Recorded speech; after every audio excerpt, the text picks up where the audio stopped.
Bonjour à toi, bienvenue dans cette vidéo que j'avais envie de faire en cette rentrée pour te présenter un petit peu ma façon d'animer des ateliers, pour te parler des ateliers, de comment ça se passait et donc pour te donner envie éventuellement de sauter le pas si tu t'es déjà posé la question de nous rejoindre ou bien d'embarquer avec nous même si tu ne t'es jamais posé la question. Alors peut-être d'abord quelques mots sur mon parcours si tu ne me connais pas. Je m'appelle Amélie Charcosset, j'anime des ateliers d'écriture depuis 10 ans. À la base, je suis enseignante de français comme langue étrangère, enseignante de FLE. Je suis toujours enseignante de FLE d'ailleurs quelques semaines par an pour des étudiantes Erasmus.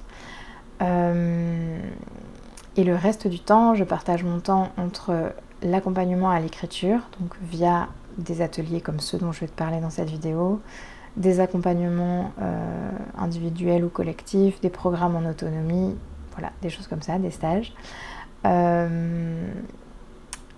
je disais, je partage mon temps entre ça, ma propre écriture, puisque j'écris aussi des livres et je travaille en ce moment sur un deuxième roman. Et puis de la formation, puisque je fais de la formation de formateurs, formatrices, pour aider des formateurs, des formatrices et des profs à faire écrire leurs élèves et leur public. Je me suis formée à l'animation d'ateliers d'écriture quand j'habitais en Belgique, donc il y a 10 ans, enfin il y a 11 ans maintenant même, et j'habite depuis quelques années en Suisse, à Lausanne. La première chose que j'avais envie de dire, c'est qu'il y a énormément de façons différentes d'animer des ateliers. Et donc, la mienne, c'est que j'aime bien considérer l'atelier comme un mélange de 3 espaces différents. Le premier espace, c'est un espace d'atelier, ce qui paraît logique dans l'atelier d'écriture, il y a le mot atelier. Mais j'entends par là que c'est comme un espace de couture ou de céramique ou de mécanique. C'est un endroit où il y a quelque chose qui est en train de se faire. Donc on a une matière première qu'on travaille et notre matière première dans l'atelier, ce sont les mots, ce sont les phrases, c'est le texte et en fait on vient travailler, faire naître ce texte. Voilà, et donc j'aime bien cette idée de mettre la main à la pâte ou les mains dans le cambouis en fonction de l'image qui te parle le plus. Le deuxième espace qui est important pour moi, c'est l'idée d'un laboratoire, donc un endroit où on expérimente des choses. Donc dans l'atelier d'écriture, je te fais régulièrement des propositions qui vont peut-être un peu te désarçonner si tu as l'habitude d'écrire en dehors des ateliers, ou bien, même si tu n'as pas l'habitude d'ailleurs, l'idée c'est que l'atelier puisse te permettre de sortir de tes sentiers battus et de découvrir d'autres choses de l'écriture. Donc ça va impliquer par exemple que tu vas avoir des idées qui vont être suggérées par d'autres personnes. On va travailler à partir de certains mots potentiellement imposés qui vont te permettre en fait de tester et de découvrir d'autres choses, de faire des découvertes sur ta propre écriture et sur ton propre processus créatif. Donc ça, c'est cette idée de laboratoire, vraiment l'idée d'expérimentation. Et puis le dernier espace qui me tient à cœur, c'est l'idée d'un terrain de jeu. Parce que j'ai envie d'amener l'écriture sur le plan du jeu, du ludique. Ça ne veut pas du tout dire qu'on écrit que des choses rigolotes et anodines et sans importance, et pas du tout. On peut écrire des choses extrêmement sérieuses et très graves et tout ce qu'on a envie d'écrire en fait en atelier. Simplement la façon dont moi j'aborde l'écriture, en tout cas dans les ateliers, c'est à la manière du jeu et d'une façon qui se veut légère et pétillante. Et ça, voilà, ça va impliquer peut-être des tirages au sort, des images, des échanges entre binômes pour accumuler de la matière, etc. Des contraintes aussi qui permettent de débloquer la créativité.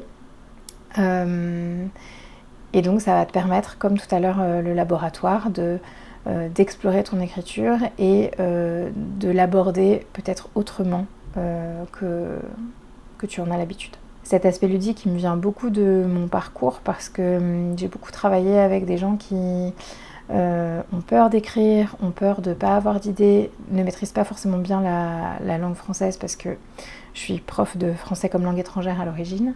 Et donc il y a tout un tas de craintes en fait qui s'ajoutent à celles d'écrire. Et donc l'idée c'est de dédramatiser le processus et d'explorer ensemble ce qu'il est possible de faire et de vous aider à vous laisser surprendre par vos propres mots. Voilà, donc ça c'est la définition que moi je donne à l'atelier d'écriture, c'est comme ça que je présente les ateliers, c'est comme ça que je pense les ateliers et c'est comme ça que je vous embarque en atelier avec moi. Donc un atelier d'écriture avec moi, comment ça se passe? Il y a 8 participantes ou participants maximum et moi. Ça dure en général 3 heures, ce qui peut paraître long, mais c'est assez fréquent que les gens disent qu'ils n'ont pas vu le temps passer parce que en fait il y a un côté très rythmé, dans le sens où je fais des propositions d'écriture qui sont des propositions courtes, où tu vas avoir 6 minutes, 10 minutes, maximum 15 minutes d'écriture à chaque fois.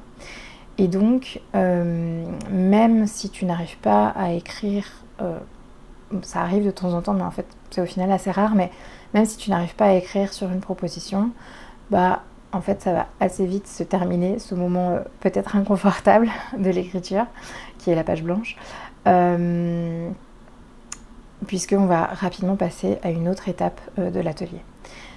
Je dis que ça arrive rarement parce que justement l'atelier est pensé pour t'amener progressivement vers de l'écriture sans même presque que tu t'en rendes compte.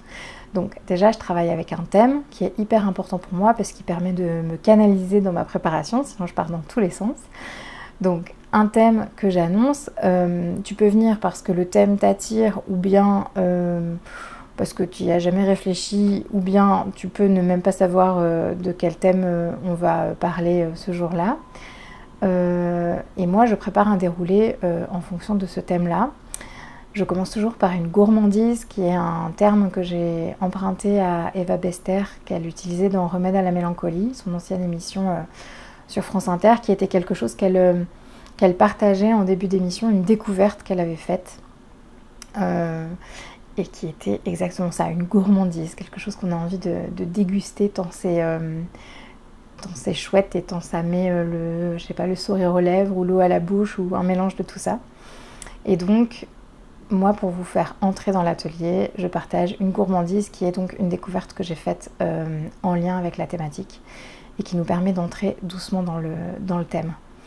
Ensuite, il y a une proposition d'échauffement qui est de l'écriture automatique qui permet donc de déjà écrire des mots, même si on arrive avec la tête pleine d'autres choses, qu'on n'est pas dans l'ambiance, qu'on a besoin d'atterrir. On a déjà eu un petit tour de table au début, de table ou d'écran au début pour atterrir. Mais en tout cas, il y a ce premier moment d'écriture qui est extrêmement court et qui permet de poser les premiers mots.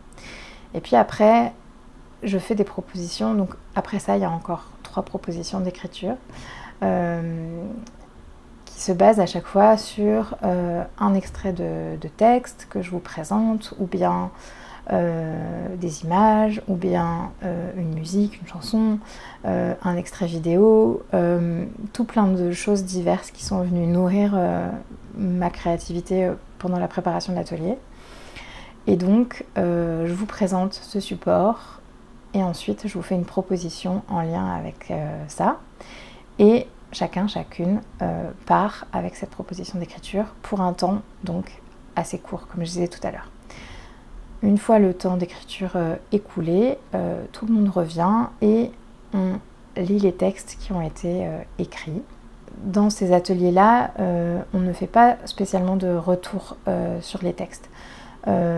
Simplement parce que je trouve que c'est pas vraiment l'espace, dans le sens où c'est des temps d'écriture très courts et que du coup c'est plus de l'exploration. Une fois une amie a eu cette image que j'ai trouvée très juste, que les ateliers avec moi c'était comme lancer des graines et puis retourner la terre dans les jardinières et du coup ça me permettait d'aérer un peu les idées, etc.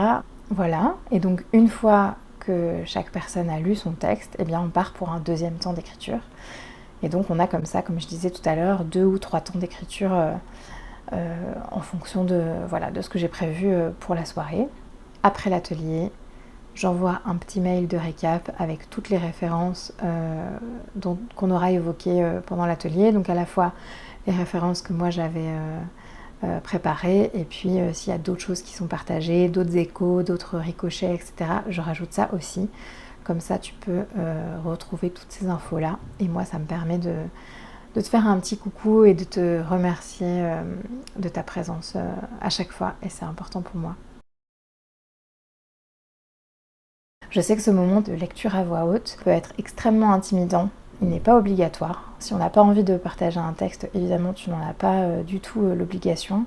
Tu peux aussi partager seulement un morceau du texte, où tu peux commencer et en fait te dire que non, finalement, t'as pas envie. Tu peux éventuellement demander à quelqu'un d'autre de le lire pour toi. Ça se fait plus en atelier en présentiel, ou bien si tu as tapé ton texte et que du coup tu peux le partager à l'écran ou à quelqu'un. Mais en tout cas, l'idée de lire les textes, c'est déjà de s'en faire le cadeau les uns les unes aux autres, et aussi de s'en faire le cadeau à soi. C'est fréquent qu'on ne soit pas très content de son texte, et en fait, quand on le lit à voix haute, ça permet de mettre un peu de distance, et puis du coup de le voir un peu différemment. Donc il y a ce moment-là de lecture qui est hyper important pour moi.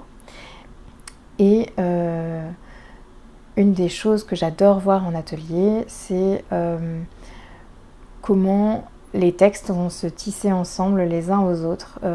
Parfois il y a des choses qui vont apparaître dans un texte chez quelqu'un et puis qui vont éventuellement ressurgir chez quelqu'un d'autre parce que ça aura fait penser à ça, ou bien parfois ce que j'appelle aussi la télépathie d'atelier, quand un motif apparaît dans 2 textes au même moment et par surprise. Et donc c'est ça que je trouve vraiment passionnant aussi dans le fait de lire.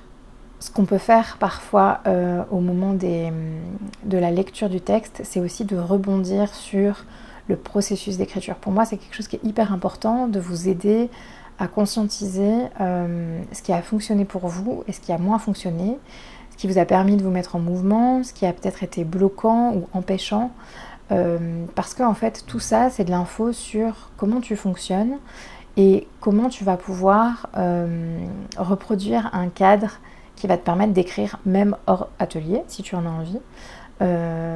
Et quand je dis écrire, en fait ça peut aussi être d'autres disciplines artistiques.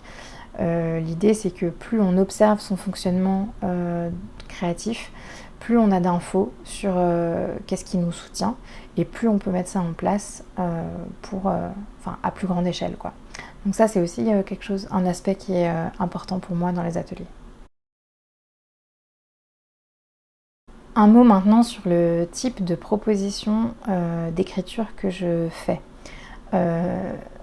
Les propositions, comme le thème, ce sont des prétextes en fait, ce sont des déclencheurs. Leur objectif c'est de te mettre en mouvement d'écriture, mais ce n'est pas une consigne à respecter à tout prix.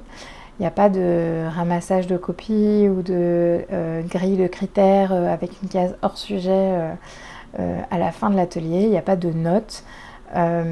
L'idée c'est vraiment que la proposition puisse allumer quelque chose chez toi et que tu puisses plonger à l'intérieur de tes mots, que tu respectes ou non ce qui a été proposé au départ. Il n'y a aucun enjeu autour de ça. Donc on peut complètement détourner la proposition. L'idée c'est juste qu'elle soit là pour te servir, pour qu'elle soit au service de tes mots. Dans les ateliers, il y a des personnes qui, petit à petit, texte après texte, tombent sur un personnage qui leur plaît et commencent à écrire autour de ce personnage. Ou bien arrivent en atelier avec déjà un projet en cours. Et donc ça, ce que j'avais envie de te dire, c'est que c'est super possible. Et c'est très joyeux quand ça arrive, soit qu'un personnage naisse et puis qu'on se mette à le suivre texte après texte, soit que quelqu'un utilise les propositions d'écriture pour nourrir un texte qui existe déjà. Moi-même, j'adore faire ça en atelier, puisque régulièrement, j'écris aussi avec le groupe en atelier. Et parfois, je sèche sur mes propres propositions. Mais c'est un autre sujet. Et j'utilise beaucoup mes propres propositions pour écrire des bouts du roman que je travaille en ce moment. Et donc, je vous encourage aussi à faire ça quand il y a un personnage qui revient ou quand il y a une histoire qui commence à vous embarquer, etc. Parce que c'est hyper joyeux, je trouve, quand on ne sait pas encore exactement ce qu'on a envie de raconter, de quoi ça parle, en fait de découvrir petit à petit des morceaux de son histoire, enfin de l'histoire qu'on écrit, j'entends, en travaillant des propositions d'écriture qui n'ont pas forcément grand-chose à voir les unes avec les autres, si c'est sur des ateliers différents, parce que du coup c'est sur des thèmes différents.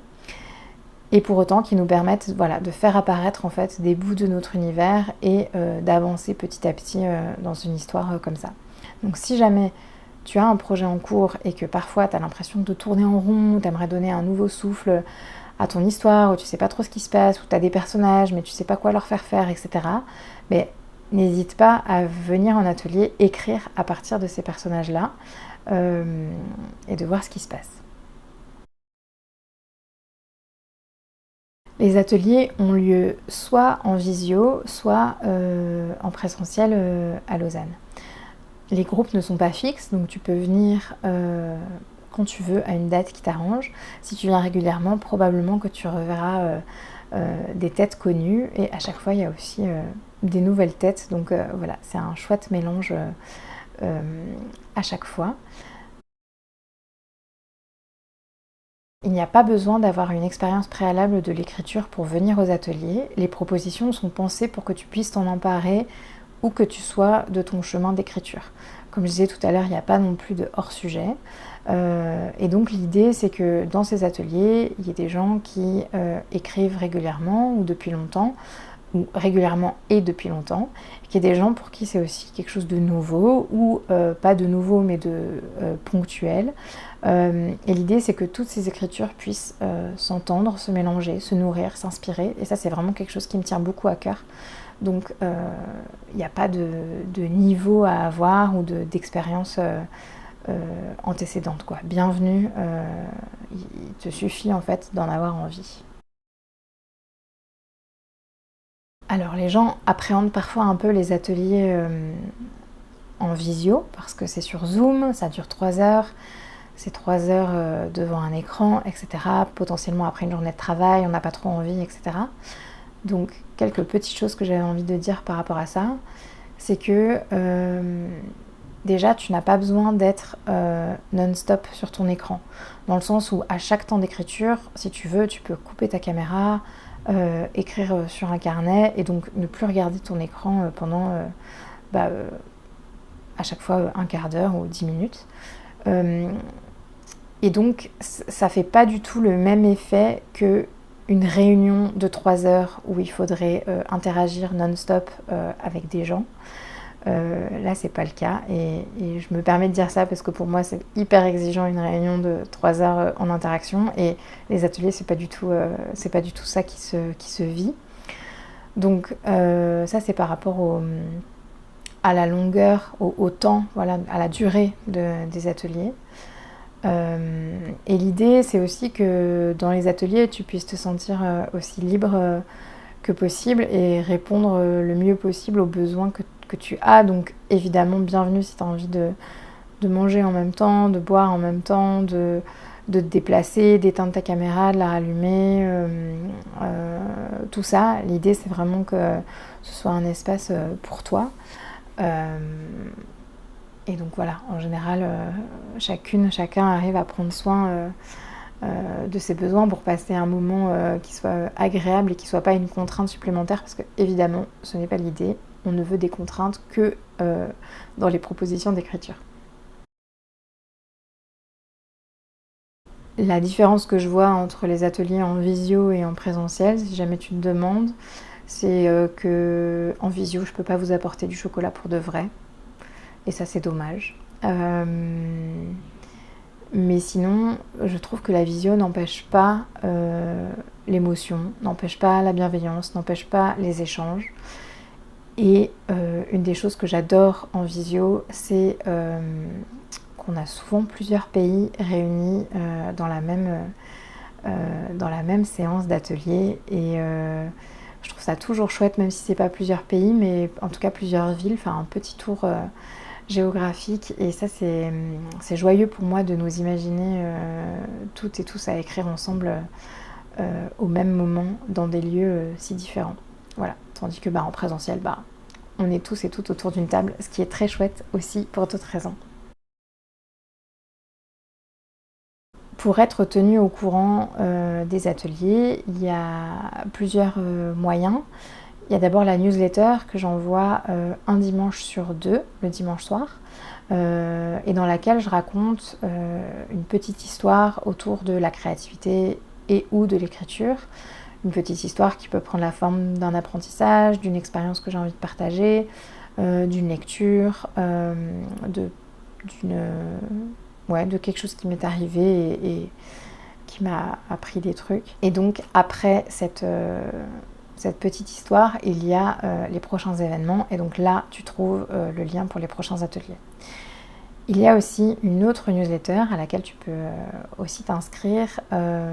Si tu es déjà inscrite à la première, tu peux simplement aller dans les préférences tout en bas du mail. Et donc cette deuxième newsletter s'appelle les événements du mois. Et donc une fois par mois, j'envoie une newsletter qui est plutôt du coup publicitaire, puisque c'est juste un récapitulatif de tous les événements, toutes les occasions que tu as de travailler avec tes mots et ton écriture et avec moi pendant ce mois-ci. Donc ça te permet d'avoir un petit récap si tu es un peu perdu dans les différents mails. Si tu n'as pas envie de recevoir de newsletter, parce que tu en reçois bien assez comme ça, sache que l'agenda est publié sur mon site internet ameliecharcosset.com/agenda, c'est magique, et toutes les inscriptions se font par ce biais-là. Donc voilà, il y a des abonnements de 5 places ou 10 places si tu as envie de prendre soin de ta créativité sur une base régulière. Les abonnements sont valables 1 an, et sache qu'il va y avoir 10 thèmes d'ateliers pendant l'année, donc 10 ateliers différents, un par mois, avec à chaque fois 3 ou 4 dates. Si jamais tu as peur de venir en atelier parce que tu n'as jamais fait ça, je comprends, vraiment je comprends. Je me souviens des premiers ateliers auxquels j'ai participé, et même maintenant quand je vais à un nouvel atelier que je connais pas, j'ai un petit peu d'appréhension. Sache que je suis toujours ravie d'accueillir des nouvelles personnes, et je pense pouvoir dire que les groupes aussi. Les gens qui viennent depuis longtemps disent aussi à quel point c'est chouette d'entendre de nouvelles voix et de faire de la place aussi à une nouvelle personne. Donc voilà, si ça te tente, sache que tu es là le bienvenu. Et si tu as peur de te retrouver au milieu de personnes qui écrivent et qui ont l'habitude, et que tu te dis que tu ne vas pas avoir le niveau, etc., à nouveau j'ai envie de te dire à quel point il y a de la bienveillance dans ces ateliers, qui est un mot qu'on a beaucoup utilisé mais qui me tient toujours beaucoup à cœur, et c'est hyper important pour moi de poser ça dans le cadre que je propose dans les ateliers. Donc vraiment, si ça te donne envie, si tu as envie de tester, si tu es curieux, curieuse, je te propose de venir essayer. J'espère avoir répondu aux questions que tu te posais peut-être. Sinon, il y en a d'autres, s'il te plaît, n'hésite pas à me les poser, et je serai ravie d'y répondre. On ne se rend pas toujours compte quand on est de ce côté-là de la barrière de ce qui peut rester comme question. Donc n'hésite pas à me dire. Et puis, je me fais un plaisir de t'accueillir bientôt, si tu en as envie, pour prendre soin de tes mots.